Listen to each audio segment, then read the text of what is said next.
Hi, I'm Steve Adubato. Welcome to the Tisch WNET studio here in the heart of Lincoln Center. It is my honor and pleasure to welcome Peter Wilderotter, who is the President and Chief Executive Officer of the Christopher and Dana Reeve Foundation. Welcome. It's nice to be here. Thank you for having me. By the way, you know public broadcasting well, don't you? Yeah, I worked for WNYC for 6 years in the early part of this century.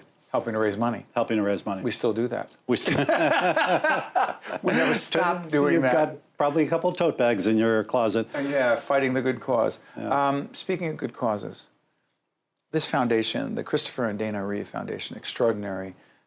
Talk about Christopher and Dana Reeve first, who they were, why they matter so much in the work of this foundation, why it's so important.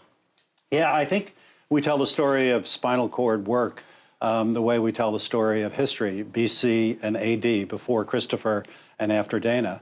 And before Chris, there really wasn't that much hope. If your family, if you yourself had a spinal cord injury, you were met by a doctor in a hospital and essentially said, here's your chair, here's your medications, here's what you can get used to and what the state will provide.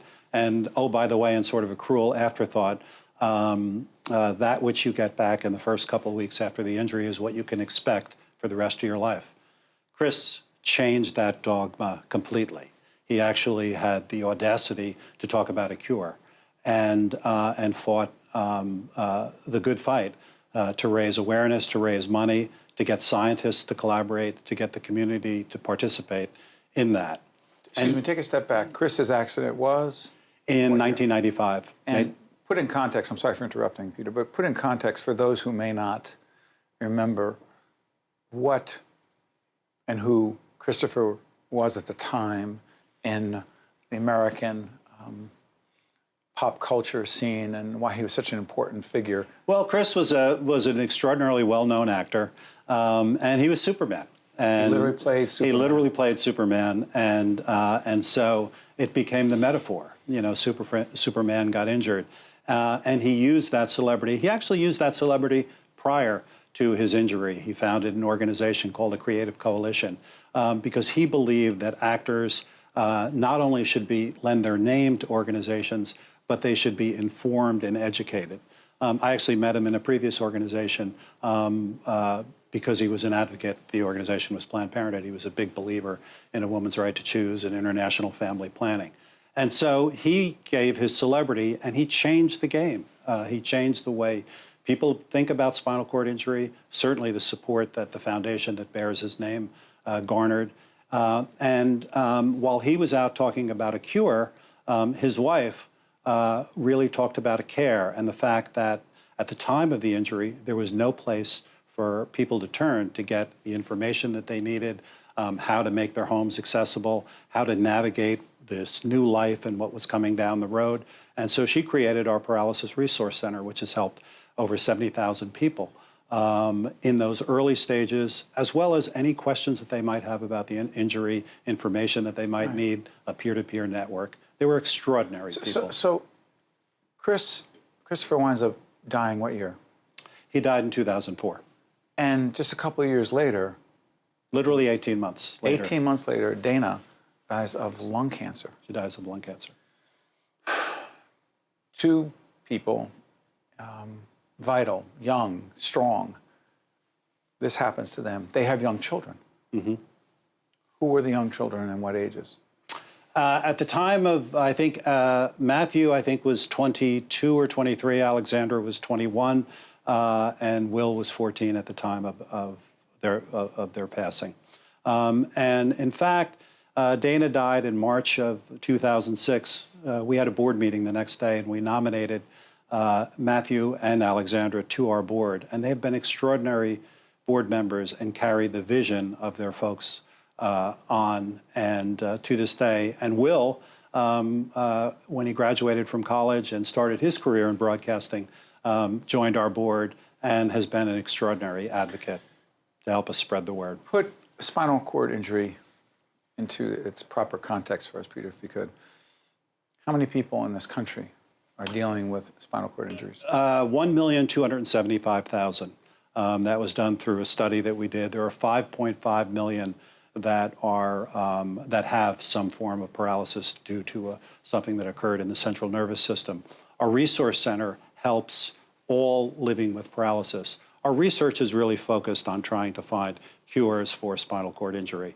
And we've spent over $120 million in advancing therapies that we believe will get to the clinic very, very soon. You know, a few months back, an extraordinary young man, former standout for the Rutgers University football team you know well. Eric Legrand. So Eric Legrand, a hero for me and for so many others. We actually wound up doing a full half hour with Eric. By the way, go on our website. Our team is about to put it up on the screen right now.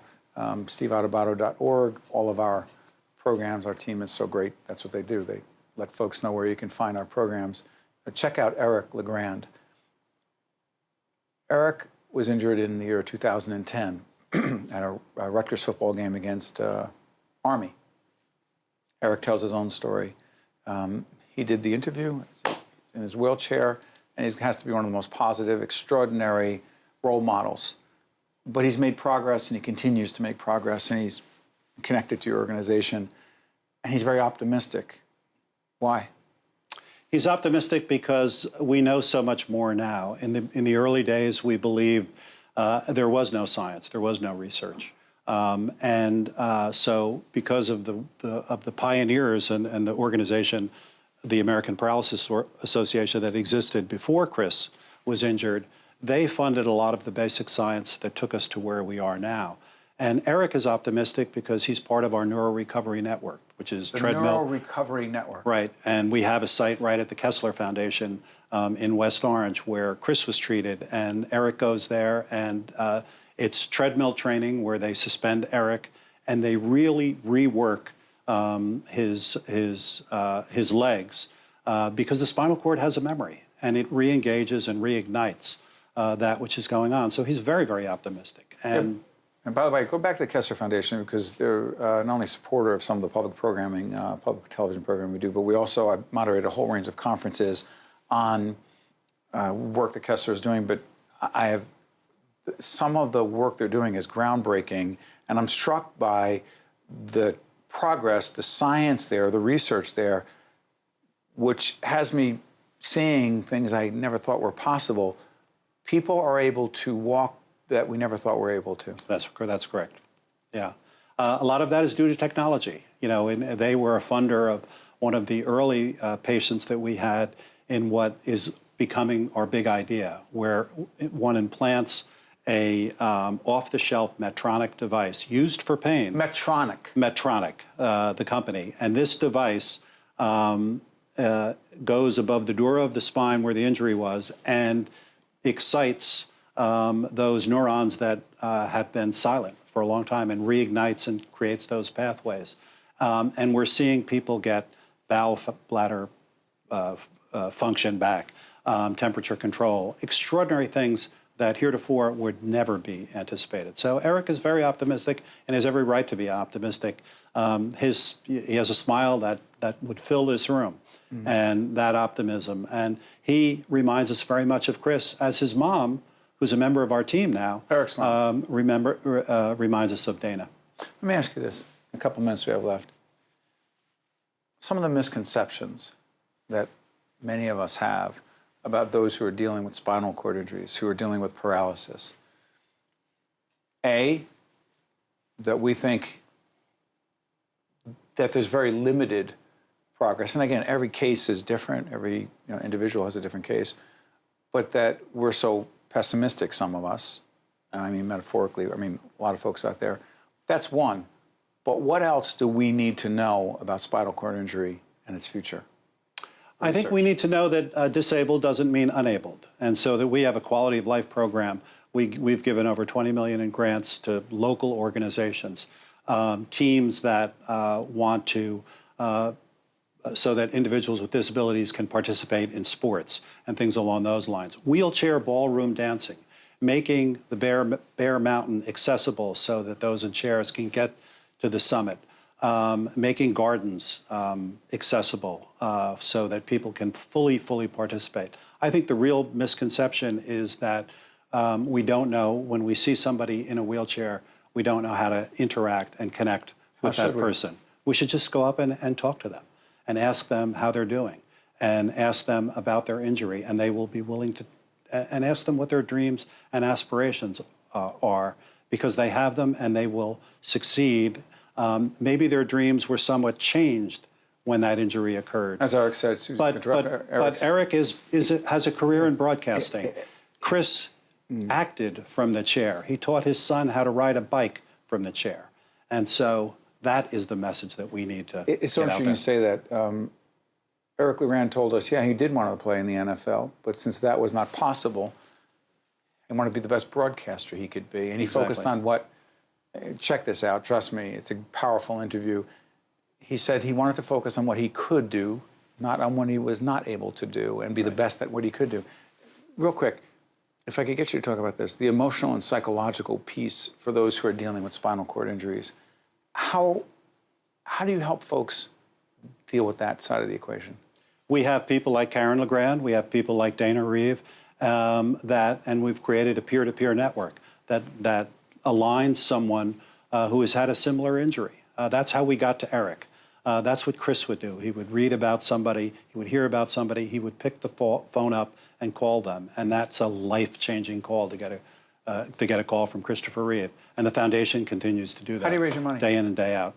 We raise our money through events. We raise our money through Team Legrand. We raise our money through direct response. People can go to our website and give a gift online, ChristopherReeve.org. And we need it, and we'll put it to great use. As a student of leadership, as folks know, I often ask the number one leadership lesson great leaders like yourself have learned. What's the number one leadership lesson you've learned so far? I think the leadership lesson that I've learned came from my background. There were three things that my parents told me. I either had to be a priest, a lawyer, and go to St. Benedict's. So I went to St. Benedict's because I wasn't smart enough or holy enough to do the first two. St. Benedict's Prep in Newark, where my son teaches religion and theology. I'm on the board, and and your dad was on the board with us. That's right. And the leadership lesson of St. Benedict's is its motto: whatever hurts my brother hurts me, and we're in this all together, and that's what we have to deliver. Well, that's what the Benedictines taught, and Father Edwin Lays, one of our leaders and heroes. That's a hero. Yeah. Peter, thank you for joining us, the president and CEO of the Christopher and Dana Reeve Foundation, extraordinary organization. And check out Eric Legrand. Good stuff. Stay with us. We'll be right back right after this. Thank you so much. Thank you, Steve. One-on-One with Steve Adubato has been a production of the Caucus Educational Corporation, celebrating over 25 years of broadcast excellence. Funding for this edition of One-on-One with Steve Adubato has been provided by the Russell Berry Foundation, Virtua, Partners for Health Foundation, Qualcare Inc., Johnson & Johnson, Kessler Foundation, and by ADP. Transportation provided by Airbrook Limousine, serving the metropolitan New York, New Jersey area.